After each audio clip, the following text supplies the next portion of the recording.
Bueno, buenas tardes para todos, para los que están en línea también. Hoy, bueno, la idea es inicialmente discutir sobre un artículo que se presentó el mes pasado en el Congreso Europeo de Cardiología, que se titula de esta manera, es la angiotomografía coronaria y el riesgo de infarto de miocardio estudiado a 5 años. Bueno, los investigadores parten de un trípode, digamos, en donde una de los puntos de apoyo es que existen un montón de pruebas para hacer diagnóstico y estratificar la enfermedad coronaria, como la ergometría, el ecocardiograma estrés y la cámara gamma. El otro punto de apoyo del trípode es la alta sensibilidad y especificidad que se han demostrado en las distintas series que tiene la angiotomografía para hacer diagnóstico de enfermedad coronaria, más o menos entre un 95% y un 99% de sensibilidad y una especificidad del 64 al 83%, más o menos es lo que rondan las series. Y el otro punto de apoyo es que la angiotomografía comparada con el resto de las pruebas funcionales, la verdad que en los resultados diagnósticos ha demostrado ser diferente con un poder superior, pero esto no lo ha podido reflejar en los resultados clínicos, ya que prácticamente en los estudios, hasta el momento que los investigadores se plantean la hipótesis que vamos a comentar más adelante, los resultados clínicos eran los mismos. Eh, Parten de dos estudios o presentan dos estudios que son el Scott Heart, que no es más que el mismo estudio que vamos a comentar ahora, pero con un seguimiento eh, precoz, digamos, al año y medio, en donde los investigadores concluyen que la angiotomografía, en comparación con las pruebas funcionales, mejora la certeza diagnóstica y reclasifica a los pacientes en el diagnóstico y en el tratamiento en un 25%, pero que la mortalidad, si bien hay una tendencia a disminuir la mortalidad y el infarto, no lo pudieron hacer de manera significativa. Y el estudio PROMIS, que concluye que tampoco hay diferencia entre la muerte y el infarto, entre la angiotomografía y las pruebas funcionales, con un seguimiento de 2.6 años. Teniendo en cuenta este punto de partida, los investigadores plantean un estudio con un diseño metodológico multicéntrico, abierto, randomizado y de grupos paralelos, que se hizo en 12 centros de Escocia. El estudio fue financiado por el comité científico del gobierno del país. Y la hipótesis que plantean es la siguiente. La evaluación de pacientes con dolor de pecho estable, así con esas palabras es como lo plantean en el estudio, a través de la angiotomografía coronaria mejora los resultados clínicos a largo plazo. Más o menos se estimaron unos 4.050 pacientes para tener un poder beta del 80% y que esto discriminara a partir de 2.8% en el punto final primario, que es lo que vamos a comentar más adelante. Los criterios de inclusión del estudio eran solamente estos tres. Tener entre 18 y 75 años, tener un dolor de pecho estable y haber sido remitidos a la evaluación por un cardiólogo a través de un médico de atención primaria. Los criterios de exclusión, casi en su totalidad, estaban relacionados con las contraindicaciones de la tomografía, como por ejemplo tener un índice de masa corporal que no sea posible realizar el estudio, un clearance de creatinina menor de 30 en pacientes embarazadas, una alergia mayor al yodo o un síndrome coronario agudo en los últimos 3 meses. El punto final primario que proponen los investigadores fue muerte por enfermedad coronaria o infarto no fatal, y se randomizaron 4.146 pacientes. La mitad, vamos a ponerle 2.000, fueron a cuidados estándar y 2.073 fueron a cuidados estándar más angiotomografía. ¿Qué quería decir cuidado estándar? Era la evaluación por el cardiólogo y este consideraba si necesitaban los pacientes hacerse una prueba funcional que podía ser ergometría, cámara gamma o ecocardiograma estrés. Entonces el flujograma más o menos de pacientes fue el siguiente. De los 4.100 pacientes, después de la evaluación cardiológica y la solicitud de pruebas de apremio, según fue considerado por estos mismos médicos, y se instauraba en algunos casos alguna terapéutica inicial. Luego de esto venía la randomización 1 a 1 a cuidados estándar más angiotomografía o simplemente a cuidados estándar. Posteriormente, el mismo cardiólogo veía al paciente con los resultados de estas pruebas y además, este es un punto central, además del resultado de las pruebas, eh, los investigadores les sugerían hacerle un puntaje de un score que es el score ASIN.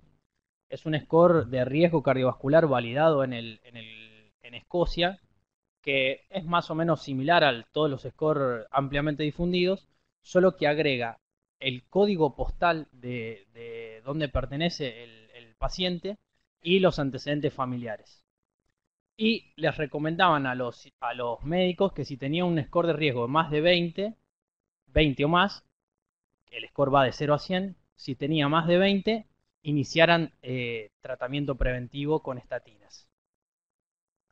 Y el cuarto paso del flujograma es, lógicamente, el seguimiento más o menos a 4.8 años para evaluar el outcome que se propusieron. Esta es más o menos la tabla 1. Les menciono las principales características. Bueno, eran la mitad más o menos varones. La edad fue una población de edad media, 57 años. Los principales factores de riesgo eran el tabaquismo, la hipertensión y la hipercolesterolemia. Más o menos rondaban la población en un 50% de estos tres factores de riesgo. Y fíjense acá que más o menos un poquito menos de la mitad estaba con tratamiento con antiagregantes plaquetarios, estatinas y un poquito menos beta bloqueantes, 33%. Otros datos que presentan en la tabla 1 fue cómo eran los síntomas de dolor que relataban los pacientes. El 35% nada más tenía una angina típica. Y de los estudios funcionales que se propusieron para los cuidados estándares, los médicos solicitaron una ergometría en el 85% de los casos. Solamente un 10 a 11% fue a ecoestrés y cámara gamma. En los resultados, el punto final primario de mortalidad por enfermedad coronaria o infarto no fatal obtienen estos resultados. Un hazard ratio de 0,59 con un intervalo de confianza bastante bueno de 0,4 a 0,8 y una P significativa que es, digamos, en la prolongación del primer estudio del Scott Hare, que fue solamente a 1 año y medio de seguimiento. Acá las curvas se mantienen y se siguen separando y los resultados dan una significancia estadística. Pero, como vemos acá en esta tabla, la mortalidad que proponen los investigadores, en realidad, como punto final combinado, no cambió porque se murieron lo mismo los pacientes, exactamente la misma proporción, 2% en el grupo de la angiotomografía y 2% en el otro grupo. Es decir, que todo el punto final primario es a expensas del infarto de miocardio no fatal. Bueno, otro de los resultados que plantean es qué tanto los pacientes, después de la evaluación con las pruebas, se inició tratamiento con antiplaquetarios en un grupo y con estatinas en el otro. Y ampliamente, acá vemos que la curva roja son los pacientes que iniciaron antiplaquetarios que se sometieron a la angiotomografía, y la curva azul son los pacientes que fueron a cuidados estándar que iniciaron antiplaquetarios. Hay una amplia diferencia. Lo mismo sucede con el inicio de estatinas. Como otros resultados, los investigadores también proponen cuál es la cantidad de pacientes que después de someterse a la angiotomografía y a los cuidados estándares fueron a un cateterismo invasivo. Y la verdad es que no hubo diferencias en los grupos, es decir, los dos grupos se fueron a cateterismo invasivo en una misma proporción. Hubo una leve diferencia que en el primer año fueron un poquito más los pacientes a cateterismo invasivo los que habían sido sometidos a tomografía. Pero a 5 años fue lo mismo. Pero este punto tiene una particularidad en donde los pacientes que habían ido a angiotomografía tenían menos probabilidad de encontrar coronarias normales cuando se hacían una cinecoronariografía. Y tenían más probabilidad de encontrar enfermedad coronaria obstructiva. Pero, este dato es fundamental, no hubo diferencias en revascularización, ni por a través de procedimientos percutáneos ni por cirugía. Como conclusiones, los investigadores proponen estas: que el uso de la angiotomografía coronaria versus el cuidado estándar, o sea, es decir, la angiotomografía coronaria agregada al cuidado estándar, modifica la selección de pacientes para angiografía coronaria, la terapia farmacológica preventiva y el infarto no fatal. Y la discusión, digamos, que evaluando el estudio y los datos presentados nos podemos plantear es la siguiente: si es real que la angiotomografía coronaria agregue información al manejo estándar que todos conocemos, si es costo efectivo, es decir, solamente tenemos en estudios de costos al año y medio, esto que expongo acá, al año y medio los pacientes que fueron a angiotomografía gastaron $800 más que los que fueron a cuidados estándares. Y si es necesaria la angiotomografía para la indicación de tratamiento en comparación con los cuidados estándares y la evaluación clínica que conocemos, para indicar estatinas y para indicar aspirina. Y por último, es una frase que, si me permite el doctor Aníbal Arias, es entonces, si nosotros buscamos pruebas para pacientes o si en realidad lo que estamos haciendo es buscar pacientes para las pruebas que ya disponemos. Muchas gracias.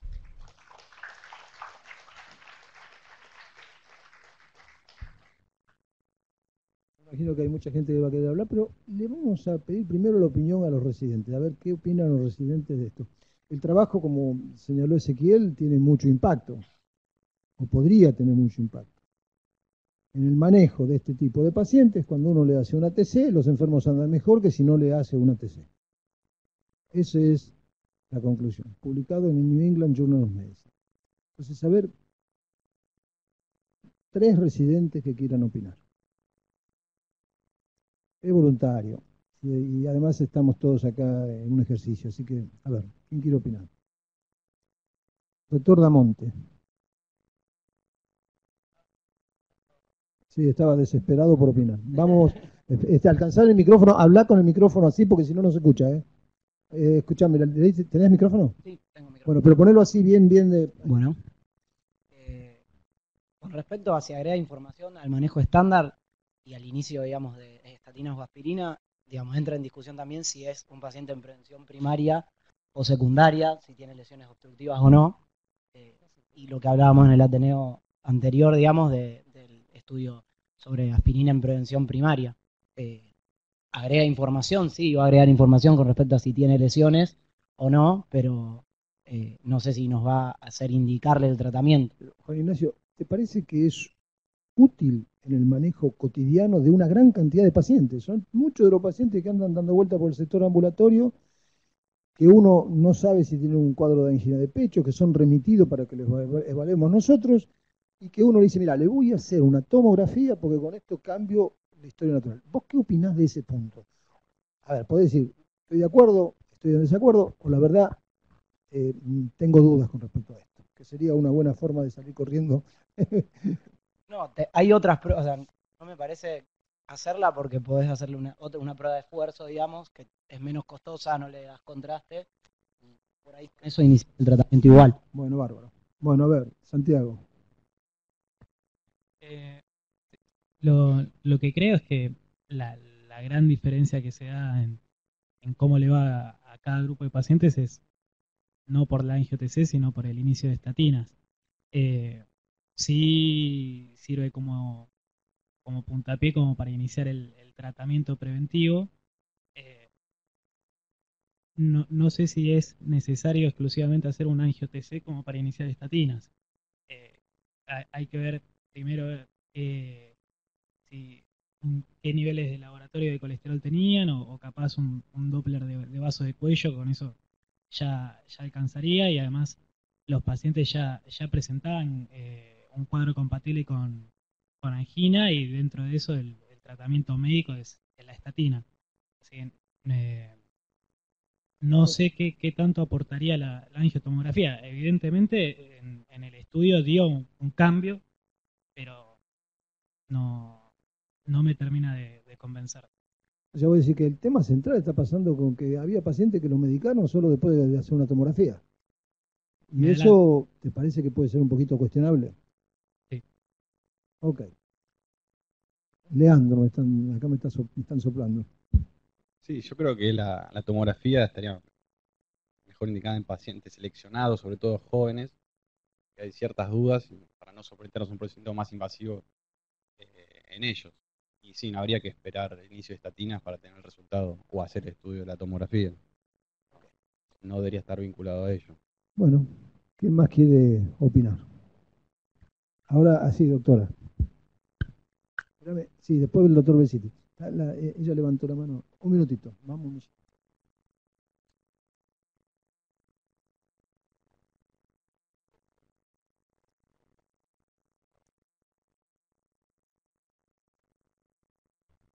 No, lo que yo quería mencionar es que lo que agrega la tomografía en este caso es que agrega un riesgo anatómico.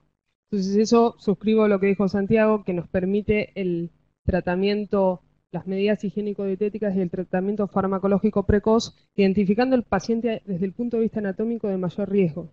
Eso es un dato que con la prueba funcional no siempre lo tenemos, y con la tomografía también hemos visto que hay parámetros de inestabilidad que lo podemos diagnosticar. Por otro lado, quiero decir, yo leí este estudio y leí el Scott Trial del 2015. Hay que tener en cuenta que la población inicial fue de 9.000 y pico de pacientes, y de ahí seleccionaron 4.000, con lo cual hay casi 5.000 pacientes que habría que pesquisar por qué no randomizaron para el estudio.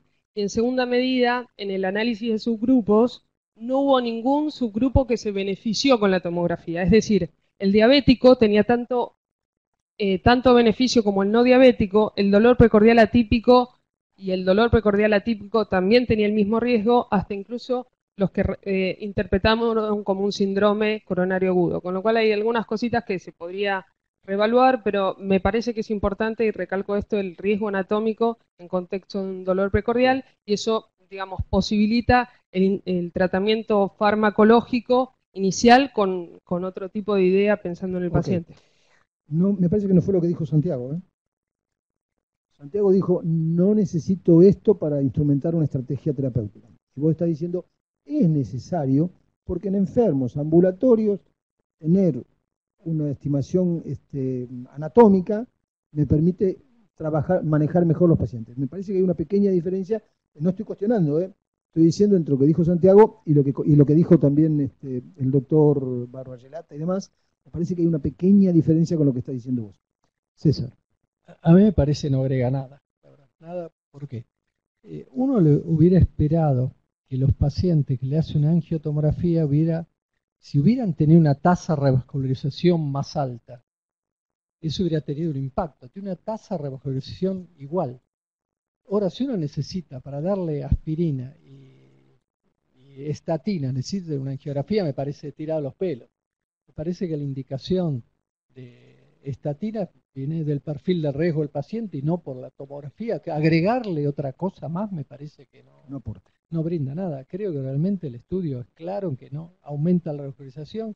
Podríamos haberle hecho, en vez de hacerle una angiotomografía, le podríamos haber dicho que vaya 2 veces al médico y quizás la tasa de indicación de estatina era más alta si se hace una tomografía. Muy bien. Entonces, como todo, dice el doctor Besiti, siguiendo otra línea, como todo se sustenta, esperado, Hernán, un minuto, se sustenta en la anatomía para indicar estatina, yo puedo indicar estatina sin hacer una TC. Doctor Falconi. La verdad es que a mí mucho no me cambió esto, porque es un poco lo que uno venía haciendo, pensando con el criterio clínico que tiene. ¿Qué quiero decir esto?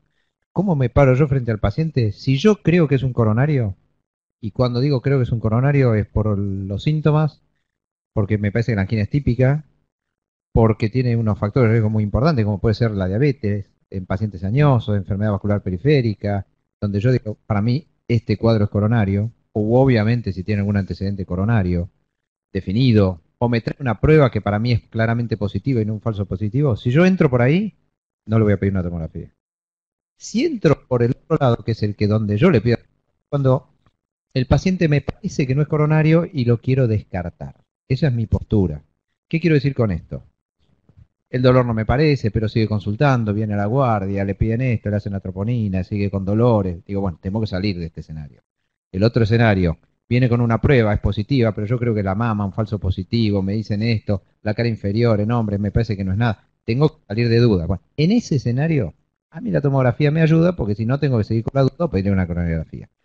Fuera de ese escenario a mí no me cambia. O sea que la verdad que esto me parece que no, a mí no me cambia demasiado el manejo. Insisto, por ahí pretest, enfermedad coronaria, no le voy a pedir la tomografía, yo. Por ahí pretest, enfermedad, no enfermedad coronaria, pero quiero salir de duda, le voy a pedir la tomografía. Respecto de la placa y el riesgo, yo sé que nos basamos a veces en case rep, porque hemos tenido uno hace poco, en donde un paciente que parecía no tener nada terminó teniendo una placa inestable con un AIGO. Yo ya sé a qué nos referimos. Creo que esa es la anécdota. Creo que tenemos que hacer 1000 tomografías para encontrar otro accidente de placa como el del otro día. Y me parece que vamos a irradiar 100 placas de tórax, que es una tomografía de las mejores de hoy. Hoy tenemos un tomógrafo 320 que irradia como 100 placas de tórax. Creo que cada vez que pidamos una tomografía tenemos que pensar que le decimos al señor que le vamos a hacer 100 placas de tórax en 10 segundos. Si estamos dispuestos a irradiarlo de esa manera para decir lo que ya sabemos, porque si vamos a decir que tiene enfermedad, no sé si entiende lo que quiero decir. Mi postura es que frente a la necesidad de descartarla, donde yo creo que no tiene nada, le pido la tomografía. O sea, no cambió demasiado lo que venía haciendo. Mariano, una pregunta muy cortita, puntual. ¿Vos preferís los test funcionales o el test anatómico? Si yo le tengo que pedir, En esta población, en esta un paciente población, que te ven en el consultorio. si yo tengo dudas, y creo que no, prefiero la tomografía. Termino ahí. ¿Me entendió lo que te digo? Mirá o sea, no sé si se entendió, a lo mejor hablé. Yo quiero decir esto, si el tipo ¿Vos yo le preferís interrogo. más una imagen anatómica que Sí. un test funcional? Si yo el tipo le interrogo y me quedan dudas y me parece que no, le pido una tomografía. Porque si es normal, terminé ahí. Si no, empiezo con el SPEC, con la cámara, que también irradia, porque cuando hablamos de la irradiación, tenemos que hablar del SPEC, que irradia más que la tomografía. Pero ahora, si el tipo viene y me dice que es un diabético, que camina, le aprieta el pecho, para y se le va, yo, no le pido una tomografía. O le pido una coronografía, ¿Qué le pedís? o le pido un SPEC, Un test digamos, funcional. un test funcional, Perfecto. o si me parece que el cuadro es de suficientemente de riesgo, le pido una coronografía de una, como he hecho más de una vez. Ok. Ahora, de nuevo, si vos me decís, che, este tipo tiene dolores, ¿cómo son eso de que agarra cuando duerme, se despierta, que el brazo, que le agarra, que se sienta, vino a la guardia, la troponina, el electro tiene una T, pero ya la tenía? En ese escenario donde digo, yo creo que este tipo no tiene angina. Bueno, acá estamos hablando de otro carril. Hasta ahora estábamos hablando de la indicación de estatina y tratamiento médico No, en pacientes de riesgo. Vos decís, no, mira, acá el tema que yo lo estoy viendo más es en relación con los síntomas. ¿Está bien? exactamente. Está perfecto. Yo creo que Bueno. la indicación de estatina, si tengo alguna duda, le pido un score de calcio. Ok. Doctor Pérez. A mí me parece que es un estudio muy importante porque esto se ha abordado en repetidas oportunidades con resultados no satisfactorios. Estudiar pacientes, test funcionales o pruebas en pacientes con enfermedad coronaria o sospecha de enfermedad coronaria repetidamente dio resultados negativos. El CURET fue negativo con SPEC para evaluar isquemia, si la evaluación de la isquemia y la subsiguiente revascularización tenía algún impacto. El PAR-2 que evaluó con el PET también fue negativo. Y este es un estudio con tomografía randomizado, que es el primer estudio randomizado que en esta población muestra un beneficio. O sea que en ese sentido me parece importante. Ahora después, bueno, tenemos que ver qué validez externa tiene esto. Pero este estudio en sí, como está, me parece que va a dar mucha discusión. ¿Por qué? Porque se ha intentado muchas veces testear pruebas en estudios randomizados y siempre fueron negativos. Esta es la primera vez que da positivo. O sea, en conclusión, Diego, vos preferís, cuando estás evaluando a un enfermo con respecto a los síntomas, ¿un test funcional o un test anatómico? No, entonces, a ver, cuando la prevalencia de enfermedad coronaria es muy alta, prefiero un funcional, porque ya sé que voy a encontrar placa. Pero en los pacientes de mediana edad, menos de 60 años, Pero acá eran tipos que eran derivados para saber si tenían angina. 57 estados, 57 promedio. Sí. Esto es parecido al PROMAIS, que fue 60 años promedio, o sea que son pacientes de mediana edad para abajo. Y en esa población ahí sí que me parece importante, yo prefiero empezar con una angiotomografía. Y es como dice Mariano, a nosotros no nos cambia mucho, porque es lo que hago en consultorio. Yo cuando tengo un paciente que tengo dudas si tiene enfermedad coronaria o no, es mediana edad para abajo, le pido un angio-TC. Tiene coronarias normales, ya me lo despejo. Saco el tema del dolor precordial como la enfermedad coronaria como causa del dolor precordial. O sea que, en definitiva, elegir el test funcional o un test anatómico parte de la edad. Si se trata de pacientes un poco más añosos, donde la probabilidad de encontrar lesiones que no terminan de tener expresión funcional, vos en ese caso preferís un test funcional. Por el contrario, en nivel más bajo, uno piensa que no tiene nada y que la probabilidad de que no se encuentren lesiones no significativas es cero prácticamente, preferís un test anatómico. Exactamente. ¿Así sería? Exactamente, sí. Y, digamos, a diferencia del PROMAIS, este estudio indaga un poquitito más del mecanismo del beneficio. ¿Por qué? Porque lo que analizan es, bueno, ¿qué pasa con el tratamiento médico después del resultado del estudio? Entonces ellos lo que ven que la rama de angiotomografía tiene más uso de estatina, más suspensión de pruebas funcionales, que en la rama estándar el uso de estatina o el cambio de medicación no se modificó, eso está bien descrito en el Lancet 2015, y que el cambio de prueba funcional, la indicación de prueba funcional tampoco se modificó. Entonces lo que muestra que cuando uno hace angio-TC, define más si hay enfermedad coronaria o no y actúa en consecuencia. Hago una prueba funcional, hago un cateterismo, agrego medicación. Y probablemente ese sea el mecanismo por el cual hay un beneficio. Ahora, si uno analiza la validez interna de este estudio, bueno, la validez interna de este estudio está. El tema es la validez externa, si esto se reproduce en otras poblaciones. Está Aníbal Arias. Ah, estaba Duval. Bueno, dale. Duval, como te das cuenta, estamos discutiendo dos cosas. Uno es el tratamiento preventivo, no digo para ver si así abordamos todos los temas. Y el otro es el tratamiento de la evaluación de un paciente que concurre para saber si es cardiópata. Y el otro es tratamiento de prevención. Bueno, pero yo quiero discutir otro problema. Un tercero, ok. Claro, porque yo creo que este estudio no tiene validez interna. Entonces, acá se discute que este estudio es distinto que los otros. Y si uno analiza bien el estudio, para mí el estudio tiene sesgos y no tiene validez interna, no solo externa, sino interna. ¿Por qué? Por lo siguiente. Si uno analiza los puntos finales, el punto final de mortalidad es exactamente igual durante todo el recorrido de los 4,8 años de seguimiento. Después, en los subgrupos da exactamente igual, no diferencia ningún subgrupo. Entonces uno se pone a pensar, toda la diferencia de este estudio es el infarto de miocardio no fatal. Ahora, este no era un estudio randomizado ciego, era un estudio abierto. Entonces uno está diciendo, en un estudio abierto como este, que a los pacientes que tenían menos infartos no fatales le conocían la anatomía coronaria.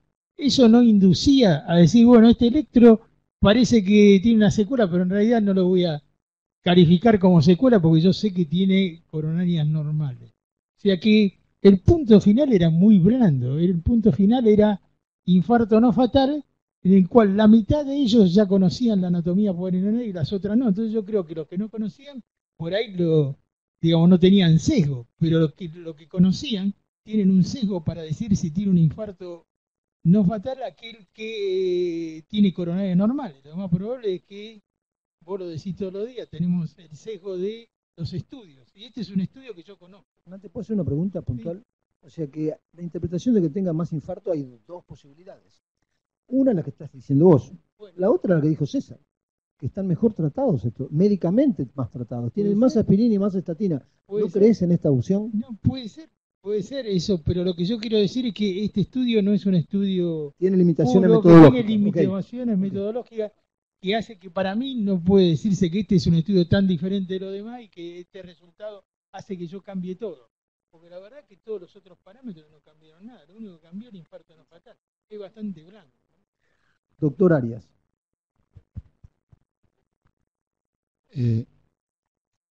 A ver, a mí, digamos, me salgo un cachito de este estudio. ¿Dónde me parece que puede agregar la tomografía en esta población?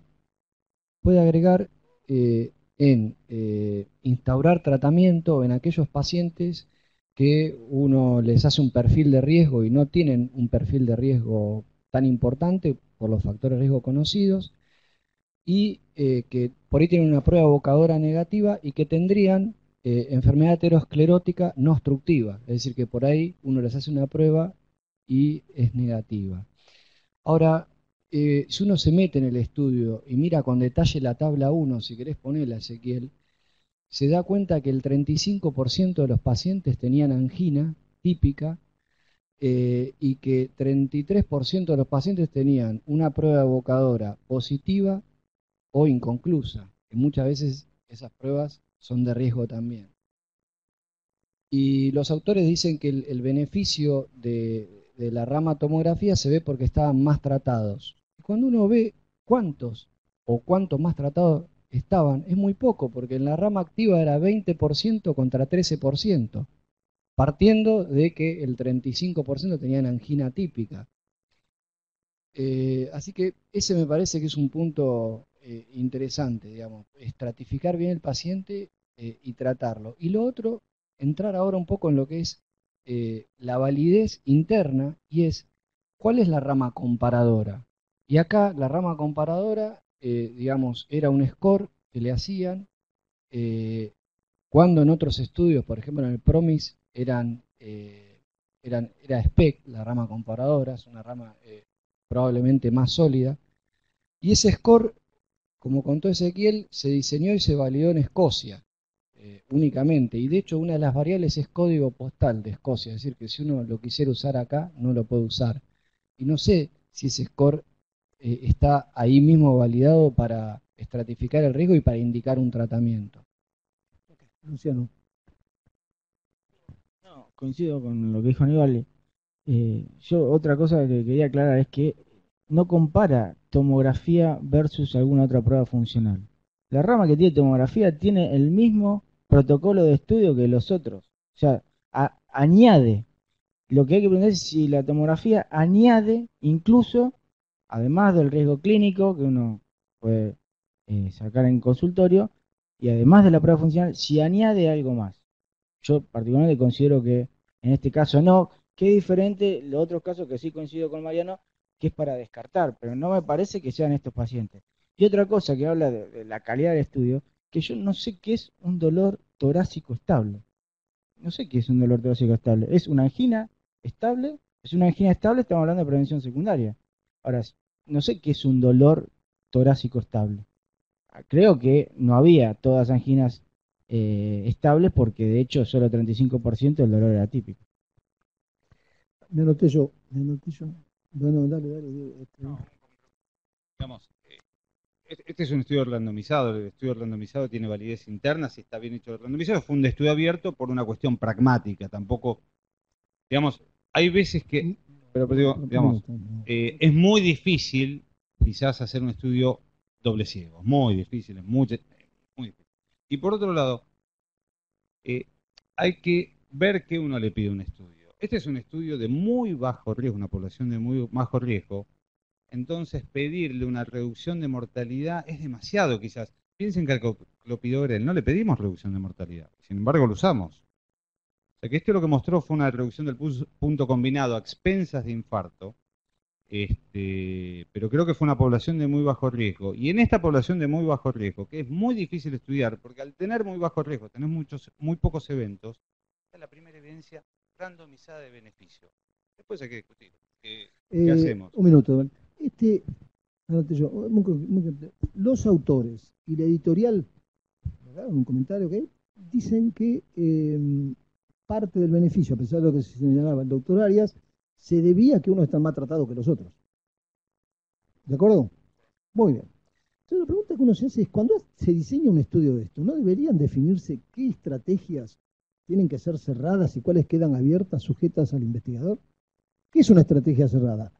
Si tenés un síndrome coronario agudo, tenés que dar aspirina y un segundo antiagregante. No dejar abierto eso. ¿Cómo pueden haber dejado abierto la indicación de intervenciones que son útiles en esta población? ¿Por qué no dijeron cuando hicieron la metodología del estudio? Dice, si el pronóstico, si el riesgo es alto, usted le tiene que dar estatinas. y eventualmente si concluye que el paciente le tiene que dar aspirina. ¿Por qué no cerraron esto? ¿Por qué no lo diseñaron así en el protocolo? Con la finalidad de sacar esa variable y que quede la otra. Los criterios clínicos para indicar estatinas y eventualmente aspirinas no se fundamentan en un hallazgo de este tipo, sino que tienen su fundamentación centralmente en el cuadro clínico. En cambio dejan abierto eso y entonces encuentran que hay más tratado con la tomografía que con lo otro. Y entonces quedaría exclusivamente cerrado cuestiones que a lo mejor, las que decían Mariano, de la estratificación, pero me parece que a la luz de hacer una tomografía, los enfermos terminan con más tratamiento con estatina y eventualmente algunos con prevención secundaria con aspirina. A mí me parece que es una falencia muy importante. Eso le debería haber dicho de entrada. Si tienen este riesgo, trátelo. Las indicaciones para dar estatina, le tienen que decir a los investigadores, es esta. Las indicaciones para dar aspirina es esta. Y después mirar a ver si hay diferencia entre los dos grupos de pacientes. ¿Por qué no? Me parece a mí que tenía que haberlo hecho de esa forma. Y entonces queda la segunda variante abierta. ¿Y la segunda variante abierta cuál es? Cuando uno tiene un paciente con dolor estable, que son los tipos que no sabe si le duele el esternón o le duelen las coronarias, Luciano, bueno, uno debe, a través de la tomografía, ver si con eso andan mejor que sin la tomografía, pero por lo menos desacoplar ese problema. Yo creo que fue un estudio muy pragmático, muy ¿Qué simple. quiere decir pragmático? Que no cambia la práctica clínica. Según los hallazgos, la gente Pero fue ojo, tomando... que si vos estás diciendo eso, Diego, estás diciendo... No, a los pacientes era ustedes tratamiento, digamos, habitual, más el dato de la tomografía. Y usted con la tomografía toma sus decisiones. De hecho, hubo una demora de 25 días, varios días, hasta que recibieron, un mes aproximadamente, hasta que recibieron el informe de la tomografía. Y después de ahí, con la tomografía, el médico veía si cambiaba o no su conducta inicial. Eso es un poco, digamos, lo que pasa con el diseño. Y de hecho, ellos hacen unos análisis post-hoc, desde que recibieron la información, hacen análisis y les da significativo, esto en el 2015. Pero lo que quiero decir es, digamos, fue bastante pragmático. En el PROMISE de Estados Unidos, lo que hicieron fue una fuerte intervención educativa, tanto en los pacientes como en los médicos. Quizás eso fue una causa Pero que te diluyó... paso una pregunta, y perdón que estoy acá. ¿Uno tiene que hacer una capacitación en los médicos para decirle cuándo le tiene que dar estatina? Bueno, está bien. Después otra cosa... ¿O cuándo le tiene que dar aspirina? Hay una cosa... ¿O cuándo le tiene que dar algo para la presión arterial? Eso no requiere un entrenamiento médico. Esas son pautas que ya están aceptadas y dices, las guías de buena práctica médica, aplíquelas en este caso. Y una cosa con respecto a la conducta. La tomografía, el falso positivo de la tomografía, actúa de esta manera en el médico. Parece que tiene una lesión, lo estudiamos, después no tiene nada Eso no pasó acá. No, ya sé que no pasa. Pero digo, para que entendamos el falso positivo. Hay veces que uno ve que tiene una placa en la descendente anterior, en la parte proximal, y no, dale estatinas. Y eso es como nosotros actuamos. Mirá, no parece tener nada importante, pero tiene plaquitas. Dale estatinas, dale aspirina. Sí, yo le diría que le dé estatinas si el riesgo es alto, no con la tomografía. Bueno, mirá, a ver, el paciente llegó a la guardia y es un paciente que tiene nivel de riesgo para darle estatina, dele estatina más allá de la tomografía. Digamos, hay evidencia que cuanto más placas uno tiene, sin que sean significativas, eso se asocia a mayor riesgo, y yo creo que es como uno ve, como uno trabaja, cuando uno encuentra placas no significativas en un paciente que le pide una tomografía, a pesar de que no tenga obstrucciones, lo va a tratar con más intensidad en un paciente que no tiene enfermedad coronaria. ¿No es raro que si con mayor tasa de infarto no se hayan revascularizado más? Se revascularizaron igual. Pero bueno, es que no tiene... Sí, pero bueno, ¿quién más quiere opinar? Sí, claro, Duval, sí. A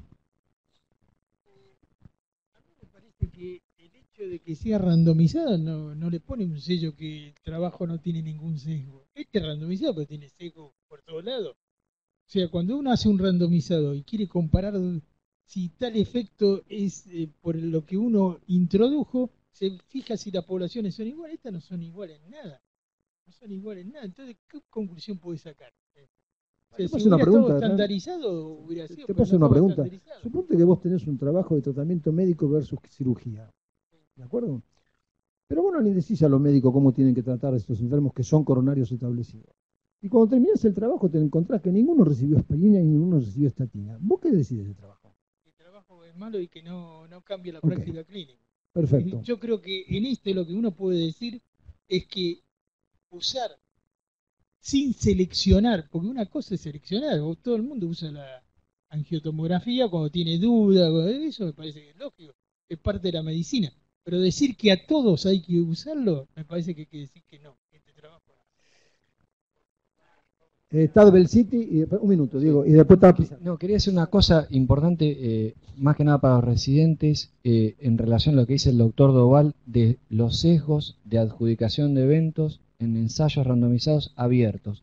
Un ejemplo muy claro de lo que pasó cuando se estudió el tema si la ablación renal, la denervación, mejoraba la presión arterial. Se hizo un ensayo randomizado abierto. Los resultados fueron espectaculares a favor de la rama activa, ¿no? En cuanto que bajaba muy rápido y mucho la presión. Años más tarde se hizo un trabajo, ¿sí? Digamos, sham, es decir, que a la rama que sería la comparadora, o si se quiere placebo, los metían en la sala, le hacían todo, menos la ablación renal. No hubo ningún cambio en la presión arterial. No, yo te digo lo que pienso. Primero y principal, cuando uno lee este estudio, cuando uno lee este estudio, yo comparto una cosa que dijo Hernán. Uno ve un estudio abierto donde las dos poblaciones no son iguales por el simple hecho del diseño. El diseño ya, de hecho, hace que Acá la discusión es riesgo clínico versus riesgo anatómico, ¿no? Que muchas veces se discutió acá. ¿Necesito tener riesgo anatómico siempre para evaluar el riesgo clínico? ¿O hay un grupo de pacientes que lo voy a determinar en el consultorio como siempre, lo voy a tratar y lo voy a seguir y no necesito si el paciente tiene una lesión, etcétera, etcétera, para seguirlo? Yo creo que todavía no cambiamos. Yo creo que el riesgo que nosotros vemos en el consultorio clínico, uno va a seguir tratando a los pacientes a full, etcétera, etcétera. Por supuesto que queda el meollo de la duda, etcétera, etcétera, donde uno le va a seguir pidiendo algún estudio más, pero en realidad uno va a seguir haciendo lo mismo que uno hace en el consultorio. Esa es mi impresión, ¿no? Pero yo creo, hay una cosa que dijeron que no es insolayable. Cuando los estudios de este tipo, a veces se pueden llegar a randomizar, pero son estudios abiertos y las poblaciones no son iguales, uno también puede terminar haciendo un montón de inferencias. Tanta inferencia puede hacer uno, que uno puede llegar a decir, mirá, la verdad, sinceramente, a mí no me cambia porque la inferencia que yo hago en el consultorio va a ser la misma de siempre. Y me parece que eso pasó. A mí me parece que algunas intervenciones no se pueden ajustar por la tomografía, que ya están totalmente validadas por el criterio clínico. Y eso debería verse, o sea, no debería haber una diferencia entre el empleo de estatinas o de aspirina con tomografía y sin tomografía. Estas son indicaciones que las fundamentamos en otra cosa. Lo que sí podría haber quedado abierto es la posibilidad de hacer una coronografía, un test funcional o una revascularización. Entonces voy a decir, mirá, la verdad que con la tomografía en estos puntos lo pudimos resolver, pero no que tienen diferencia porque a uno le dan estatina y a otro no, cuando la indicación no se fundamenta en eso. Me parece que ahí es el tema, hay una dispersión, una heterogeneidad en las cosas. César. Yo ya di mi opinión por lo que íbamos a discutir, lo que teníamos que discutir era el estudio. Yo di mi opinión sobre el estudio. Lo otro que quiero enfatizar que es cierto, a veces utilizamos, como decía Mariano, para alguna población la tomografía. No es que acá lo que discute es la utilización sistemática de la tomografía en esta población, en todos los pacientes. Es eso lo que estamos discutiendo. Lo otro no es que uno dice no sirve la tomografía. Sí. Yo creo